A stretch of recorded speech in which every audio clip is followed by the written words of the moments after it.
Alrighty, gang.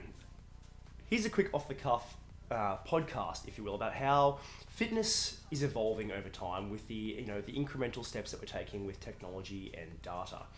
So, we had a bit of a thought the other day and a chat with some colleagues at work about how some trainers spend more or less time actually physically in the gym training clients. And the change that we're starting to see as data and technology progresses is changing the way that we're looking at how fitness works.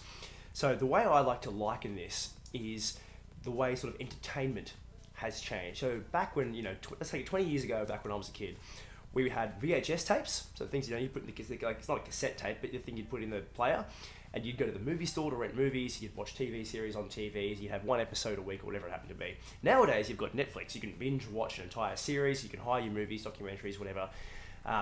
And in terms of general TV, so our generation used to watch TV. Well, the generation from myself and sort of downwards, so like 9 years and older, now don't watch TV. They watch Twitch and they use YouTube. So for those who don't know what that is, Twitch, for example, Twitch is an online platform where people like myself can log on and stream live gameplay, how-to videos, guides, all sorts of bits and pieces for people to watch. So at the moment, it's primarily dominated by people who play games. And so a lot of parents see this and they think, oh, you're just watching gaming videos. But essentially, this is TV. These guys are entertainers and they earn a good living doing this. So YouTube is probably the more well-known one. So YouTube, you pick video, people put up videos and earn commissions and things off it if you've got a big enough following. Now, that's how entertainment has evolved with technology. So in a very similar way, technology for fitness is doing the same thing with access to data, which is provided by, say, Fitbits and whatnot. So your Fitbits nowadays provides all sorts of biometric data. Your heart rate, oxygen consumption, blood pressure on some of the more advanced models, calorie burn, steps, and we can use all that to further how effective our training is. So gyms and gym memberships very much are still relevant in today's society, but how we use that is going to change, in particular how personal trainers do it as well. So the traditional model of turning up for 30 minutes to maybe, let's call it 60 minutes, and you use your trainer's knowledge is still very relevant. But there are now alternatives to that, which are A, potentially cheaper, and B, allows your trainer then to have a much larger audience. So for example, what I used to do wasn't so long ago that like group fitness aerobics was the big thing, whereas now that's changed a little bit, what with Les Mills and the different classes they provide. And we used to do, you would just hop on the treadmill and run, whereas nowadays you've got things like MetaFit, which is a full body training type program. You've got Ninja Warrior, which is just going crazy at the moment, and the calisthenics revolution that's providing. And then even a bit more well known is things like CrossFit. So that went through a bit of a negative state over the last couple of years, but it's coming back up again now that it's sort of cleaned up its super competitive image a little bit. It's a bit more positive now. But where my point is that personal training, so the conversation that we had about time spent in the gym, my personal style of personal training, I spend probably more time doing this here in my studio than I might actually at the gym. So I go to the gym, I have my clients that do want that face-to-face project, but you do have particular clients that are after the personal trainer experience but don't necessarily want to pay for a personal trainer's time. And that's where the money aspect comes in, is time. So we can give you, you still want to use a personal trainer's expertise because they've studied it, and usually they are living by that fitness regime. So I'm a big believer in walking the talk, so things like triathlon and Ninja Warrior, Spartan races, in being as fit as the people you want to train. And to do that, I need time to train myself as well. So a lot of my own time in the gym is training myself with clients. And that's a really cool and special thing to be able to share. With technology as it progresses, what we're starting to find now is that you can subscribe to online platforms and have remote connections with trainers. So some of the technology, I'm going to pick Zwift, for example. So this is just sort of starting to pick up and it's not as well known, but let me jump back onto YouTube. Now, Zwift, for example, is an online bike racing scenario. So you can see in this picture here, this girl on her bike, she's got a wind trainer attachment to the back of her bike, which plugs into a TV. It's essentially a gaming console.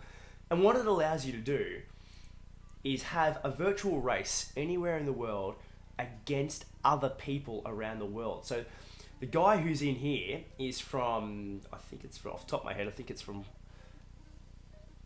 it was like Switzerland or something off the top of my head. But you can see there's an American rider with the name over his head, and then there's a Canadian rider up in front. So you race against AI, artificial intelligence riders, but you also race against real people. And that's, maybe it's super cold and raining outside. This still lets you have your workout, and it still gives you all your race data.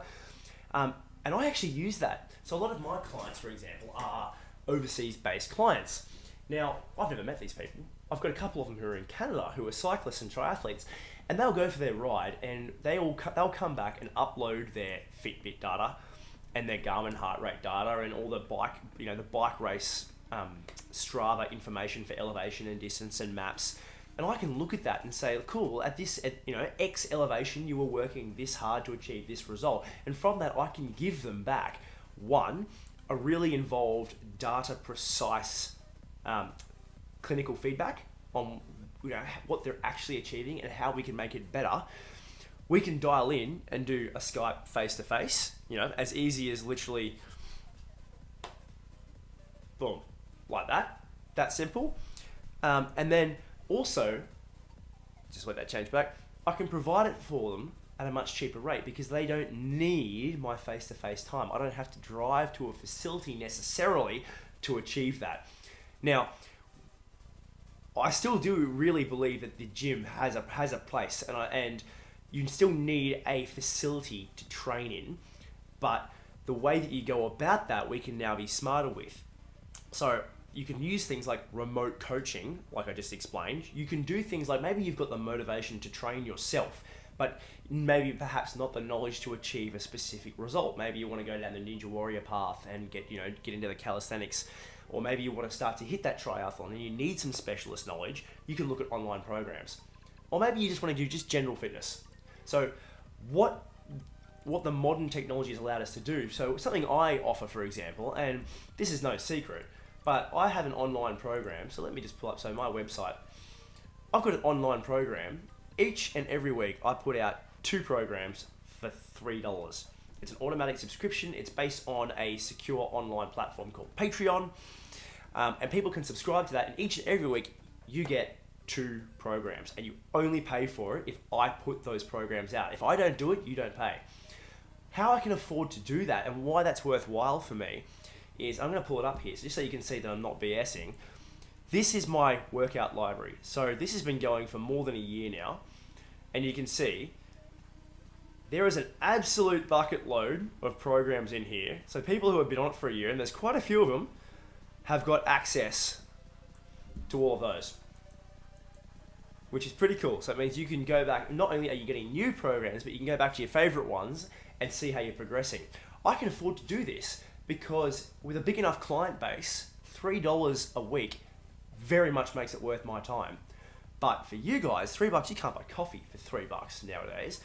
So 1, you get a better end of the deal, and then 2, it's very much worth my time, provided I can keep my client base, at a really high level, which you can, because I'm basically giving you personal trainer feedback, personal trainer guided information and programs for next to nothing. It's a win-win scenario, and that's all through modern technology. So you can see, this is a streaming platform. So this is called Streamlabs, OBS. And what we can do now is very much only limited by our imagination, and I find that really exciting. So the transition from fitness, to kind of sum this all up, is we're entering and have entered and have been for a little while a new technological age, and I'm trying to get the awareness out there that there are options for you guys to utilize in your training are just so big now. The scope is amazing. So the capacity to have specialist help in your corner to achieve whatever it is you want to achieve is huge. So if you are interested, and I would love to get your thoughts in the comments, let me know what you think about it all. If you do have interest, or you want to just talk about any of the possibilities like that, please, I'd be more than happy to have a chat to you. It would be it in person or online. Whether whether you're looking at my products or someone else's products, I'm such a nerd at heart, and I love talking about all this kind of stuff. And it just so a lot of people have commented about people we don't often see you in the gym as much. The reasons being is this is how I do my personal style of personal training in conjunction with face-to-face stuff, obviously, as well. But it also lets me then be the embodiment of the fitness that I want to coach and give to others as well. So, like I said, a big believer in that. And this is where I truly think fitness is going. It's pushing into this technological, biometric, data-driven world where we can achieve so much in so little time. Love to know what your thoughts are. Please do leave me a comment. I'll try and get back to all of them if I can. And look, have a great day and some food for thought for your Monday.